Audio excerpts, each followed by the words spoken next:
Assalomu alaykum aziz do'stlar. Bugun men sizlarga quyon haqida qisqacha ma'lumot aytib o'taman. Quyonlarni kamroq pul bilan, masalan, budjetli variant bilan tezroq semirtirish yo'llarini. Masalan, arpa beramiz. Bir o'zini arpani yesagar semirmaydi. O'zgani qoladiki semirmaydi. Masalan, oddiy quyonlar semirishi mumkin, erkak yo ayol. Lekin bola emizayotgan quyonlar semirmaydi, o'zadi. Shuning uchun masalan, arpa 1 kilosi 4300 so'mdan 4500 so'mgacha bor.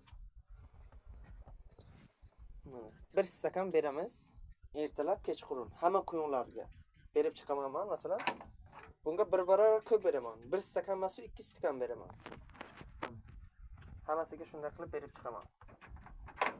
Keyin bularni arpadan keyin masalan o'zi arpani yeydi, tezroq semiradi, lekin bitta boyana minus tomoni bor. Quyon kasal bo'lsa yo arpa ovqatlarni yaxshi yesagar semirmay qo'yishi ham mumkin. Chunki u kasal. Yegan narsasi semirtirishmaydi uni. Faqat chiqib ketadi qornidan. Semirtirishga yo'l qo'ymaydi. Masalan, quyon yo'taladi, piq-piq qiladi, burni oqadi. U o'limgacha olib kelishi mumkin. Buni oldini olish uchun mana shunday dori bor. Mana. Bu ham apetitni ochadi, ham semirtiradi, ham kasallardan bartaraf qiladi. Shunday mana 3 kilo, 2,5 kilo quyonlarga 0,4, 5 kilo quyonlarga 1 gram uraman men. Mana shu mayda quyonlarga buni yoshi mayda chunki. Vesavoy quyonda chunki bu. Men bunga 0,2 urdim. Mana shunday masalan bularga 0,4, 0,5 uraman. Kalif bolalarga masalan bunchaligiga urish tavsiya etilmaydi, sal kattaroq. Bu yerga qo'yganim 1 oylikdan oshiqrog'i. 2 oylik, 1,5 oylikda shularga 0,4 ursangiz bo'ladi. Ular o'zi 4,5 oyligida erkakka qo'shishga tayyor bo'ladi. Bular esa agar vesavoy quyonlar katta bo'lib ketadi. Shu ona quyonni 2 baravargacha bo'lishi mumkin bular. Katta bo'ladi chunki bular. Mana shunday dori masalanga shunday dorini sotuvda bor bundan ham. Keyin mana shunday vitamin bor. Bu necha qizil narsaga to'ladi. Bu doridan tugab qolgan menga bu vitamin dori emas. 1 litr suvga 1 gram qo'shib beriladi. Suvning ichiga. Ona quyon hammasiga beriladi. Lekin bu ukolni ona quyonlarga qilish tavsiya etilmaydi. Bola emizayotganlariga, qornida bolasi borlariga bu dorini qilish tavsiya etilmaydi. Masalan, erkak, samiz shunga ham qilish tavsiya etiladi. Shularga men qilib ko'rganman, o'zimning tajribamdan kelib chiqib aytyapman. Bularni keyin yangi shpris bilan qilish kerak. Masalan, yangi shprisni olasiz, 2 ta quyonni ukol qilasiz. 2 tadan ko'pi qilsangiz agar o'zi kirmay qoladi ukol. Quyonlarning nima deyiladi sizlarning tilingizda bilmadim-ku.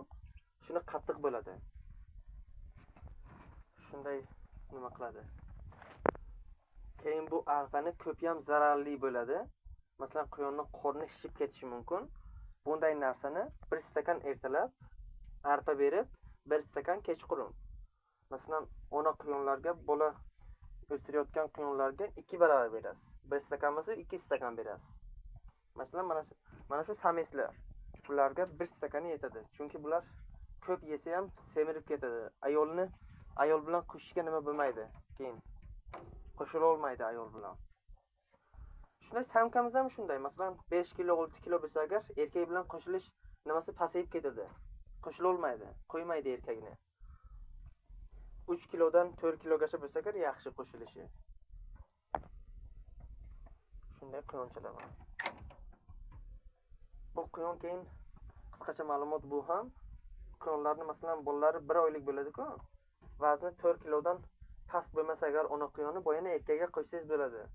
Bular to 1 oylik masalan 40 kun, 45 kungacha onasi bilan yuradi. Boyana 10 kun qolganda bolasini ajratasiz, ona quyon boyana tug'adi. Lekin 3,5-4 kilodan pasaysa agar vazni masalan 3 kilo, 2 kilo 800 bo'lsa agar ikkinchi marta tug'gan bolasiga ona quyon qaramay qo'yadi. Quyonni sostiyanasiga qaraysiz. Agar quyonni sostiyanasi yaxshi bo'lsa agar boyana erkakka qo'shsangiz mumkin. Hozir mana shunday quyonchalarni ham bittasini erkakka qo'shdim men. Sostiyanasi yaxshi, birinchi marta tug'ishi. Endi buni ham ko'ramiz. Sog' bo'ling, salomat bo'ling.